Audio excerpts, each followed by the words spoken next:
Salut les amis et bienvenue sur votre plateforme. Jérémy Sorin Njitap a battu Samuel Eto'o-Fils. Ah, que dis-je? Le Sinafok de Njitap a battu la FECAFO de Samuel Eto'o-Fils. C'est ça, n'est-ce pas? Bah, ils disent ça, tout le monde est en train de dire, oh, voilà encore la FECAFO, voilà encore le Sinafok. Nous sommes là dans la distraction, les amis. La distraction totale. Avant que Eto'o n'arrive à la tête de la FECAFO, Njitap avait déjà passé 6 ans comme président du Sinafok. Quel est le bilan de Jérémy Sorin Njitap? Pourquoi Njitap n'aime pas parler de son bilan? Pourquoi ses soutiens ne parlent pas de son bilan? Qu'avait-il fait avant? Avait-il porté plainte contre les anciens FECAFOOT? Hein? Voilà la question qu'il faut se poser. Est-ce que durant les 6 ans que Njitap était là avant que Eto'o n'arrive, on payait les salaires des joueurs? Est-ce que Njitap avait porté plainte contre la normalisation de Maître Happy, contre Seydou Momonjoya? Est-ce qu'il avait porté plainte contre la fédération à l'époque? Jamais. En fait, l'idée, c'est créer le trouble pour pouvoir venir s'installer comme président de la fédération camerounaise de football. Est-ce que c'est comme ça qu'il va réussir? Je ne pense pas. Maintenant, je suis d'accord qu'il faut que le président paye les salaires des joueurs. Et je vous dis ici souvent que les joueurs sont aujourd'hui un peu plus contents qu'hier.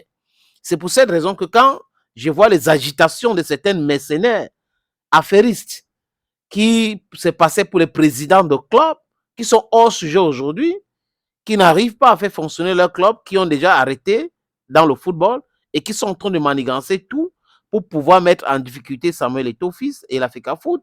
Les gens qui ont passé leur temps à créer des clubs juste parce qu'il y avait la subvention, qui pensaient que c'est uniquement avec la subvention qu'on pouvait faire tourner un club de football, qui manquaient de respect aux joueurs, ce sont ceux-là aujourd'hui qui sont en train de pousser Njitap, allez-y, allez-y.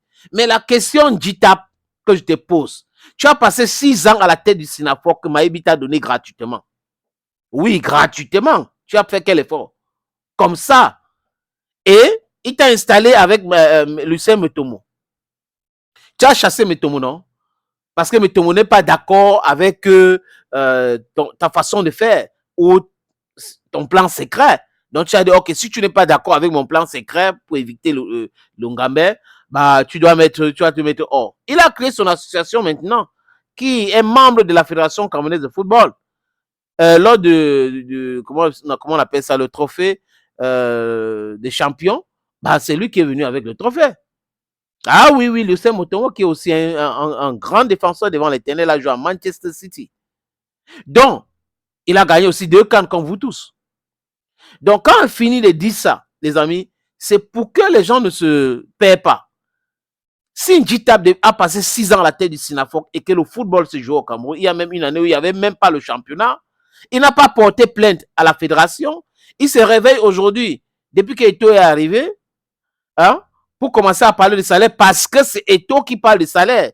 Il faut payer les joueurs, il faut respecter les joueurs. Il commence à dire porter plainte ici, porter plainte là-bas. Voilà que tel autre club ne fait pas ceci, ne fait pas cela bien. Il faut faire ceci. L'idée, c'est de stopper le championnat. Mais la FECAFOOT est méthodique, les amis. Il faut agir avec méthode. Les clubs ont disparu. Certains clubs ont disparu déjà. D'autres vont partir. Les autres, maintenant, commencent à comprendre que le football, ce n'est pas que la subvention que la FECAFOOT vous donne ou que vous recevez. Il faut investir dans le football. Si vous ne pouvez pas investir dans le football, vous laissez le football tranquille. C'est de ça qu'il est question. Mais les autres passent dans le grigé. On peut la FIFA. La FIFA a dit que si la FECAFOOT ne met pas la pression pour que les clubs payent les dettes envers les joueurs, vraiment, on va couper 20% de revenus qu'on verse à la Fédération camerounaise de football. 20% pour faire quoi? Vous pensez que c'est définitif ce que la FIFA a dit? Je vois les gens qui jouent là. Le Sinafok a battu la FECAFOOT. Ce n'est pas la FECAFOOT. Le Sinafok est là pour le droit des joueurs. Le Sinafok doit représenter les joueurs. C'est comme un syndicat. Donc, ce syndicat-là devrait s'attaquer directement au club. Mais le syndicat passe par la FECAFOOT parce que la FECAFOOT, c'est l'organe qui peut mettre la pression sur ce club-là. C'est ce qu'il faut comprendre dans ce dossier. Mais la FECAFOOT, pourquoi? la communication autour de la FECAFO.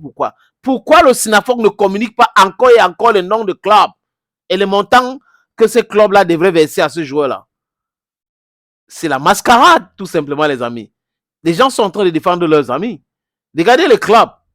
D'où vient ce club? Dans quelle région se base la plupart des clubs qui ne payent pas le salaire des joueurs? Et les présidents-là sont où? Ils font quoi? La plupart de ces présidents-là sont dans certaines réunions avec ceux gars-là qui sont en train de s'agiter là. FECAFO. Non. Demandez au club de payer les salaires des joueurs. Vous qui parlez fort, interpellez le club. Portez plainte aussi contre le club. On a porté plainte, on a perdu le procès, donc c'est à la FECAFO de mettre. Vous ne pouvez pas mettre la pression. Hein. La FIFA va faire telle chose. Njitab va devenir président de la FECAFO en 2050. Attendons. Président. Vous avez encore le travail. Hein. Bye bye.